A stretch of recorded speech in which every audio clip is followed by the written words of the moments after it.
एक्सेल्स limited. और ये company देखिए, मैंने ऑटोमोटिव एक्सेल्स का एक बार मैं टारगेट पहले बता देता हूँ।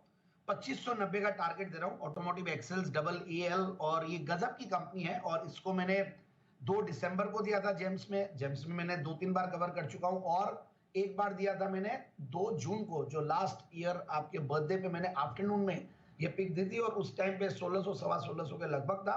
बहुत आराम से टारगेट अचीव किया 1800 का। और उसके बाद ये कंटिन्यूसली आउट परफॉर्मर रहा है, मार्केट्स भी खराब रहे तो भी ये स्टॉक आउट परफॉर्मर रहा है।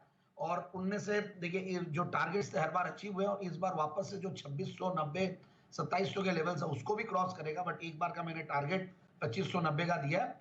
रीजन है कि इस बार जो क्वार्टरली रिजल्ट है उससे थोड़ा सा करेक्शन आया, क्योंकि आउट परफॉर्मर था तो जहां पे भी अगर मिस होता है टारगेट्स, क्योंकि मार्केट चाह रहा था कि और बेहतर हो क्वार्टरली रिजल्ट्स, उतना नहीं आने पे जब करेक्ट होता है और अपने 200 डेमा के आसपास सपोर्ट लेता और वापस से बाउंस करने की तैयारी में है, तो एक चीज की कंफर्मेशन हो जाती है कि डाउनसाइड रिस्क नहीं है और ऊपर का लेवल्स बढ़िया लगता है, क्योंकि हर चीज बहुत बेहतरीन है कंपनी की। अब मैं उस पर आ जाता हूं।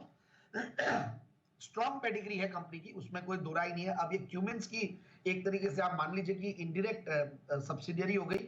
और कल्याणी ग्रुप जो बीएफ इन्वेस्टमेंट्स के थ्रू होल्डिंग रखती है इसमें, और उनकी अच्छी खासी होल्डिंग है, मतलब 35-36%। फिर मेरिटोर इनकॉर्पोरेटेड के साथ इनका होता है और मेरिटोर को क्यूमिंस ने टेक ओवर किया यूएस में, एक बड़ा टेक ओवर था $3.7 बिलियन। उसके तहत अब ये क्यूमिंस की एक तरीके से इनडायरेक्ट जेवी हो गई है। तो मैं यही बोलूंगा, सॉरी मैंने सब्सिडियरी नहीं, जेवी है, तो क्यूमिंस और इनकी जेवी हो गई है कल्याणी ग्रुप की। और कल्याणी ग्रुप को हम जानते हैं किस तरीके से ऑटो इंजीनियरिंग की बात आती है तो वहां पे एक स्ट्रॉन्ग ग्रुप के रूप में आता है। और तो ऐसी पेडिग्री है और लार्जेस्ट ये मैन्युफैक्चरर है अपने 2 सेगमेंट्स में, जो रियर ड्राइव एक्सेल असेंबलीज बनाती है उसका लार्जेस्ट इंडिपेंडेंट मैन्युफैक्चरर है, जो सीबीज में यूज होती है, एमसी और एचसीबीज में भी यूज होती है। और एक ये सेकेंड लार्जेस्ट ब्रेक मैन्युफैक्चरर है इंडिया में। तो इस तरीके का 2 स्ट्रॉन्ग इनके पास बिजनेस मॉडल है। और कंपनी का मैं कॉन कॉल के नोट्स भी देख रहा था, दे वर वेरी गुड और सेल्स अच्छी ग्रो हुई है, न्यू प्रोडक्ट्स पे कंपनी का फोकस है हालांकि। और सिनर्जी जो क्यूमेंस आई है तो उसके साथ अब सिनर्जीज भी काफी आएंगी। और इबिटा मार्जिन को बढ़ाने की पूरी कोशिश करें, क्योंकि इस क्वार्टर में थोड़ा इबिटा मार्जिन नीचे आया तो थोड़ा सा मार्केट में इस भाव में करेक्शन दिखा। डिफेंस सेगमेंट में भी कंपनी फोकस कर रही है। सो ओवरऑल एक बहुत बढ़िया कंपनी। अब 21 के पी मल्टीपल पे स्टॉक ट्रेड कर रहा है, 31 का रिटर्न ऑन कैपिटल एम्प्लॉयड है, 23-24% का रिटर्न ऑन इक्विटी है। पिछले 3 साल में प्रॉफिट की क्या कर रही है 57%, सेल्स की क्या कर रही है 35%।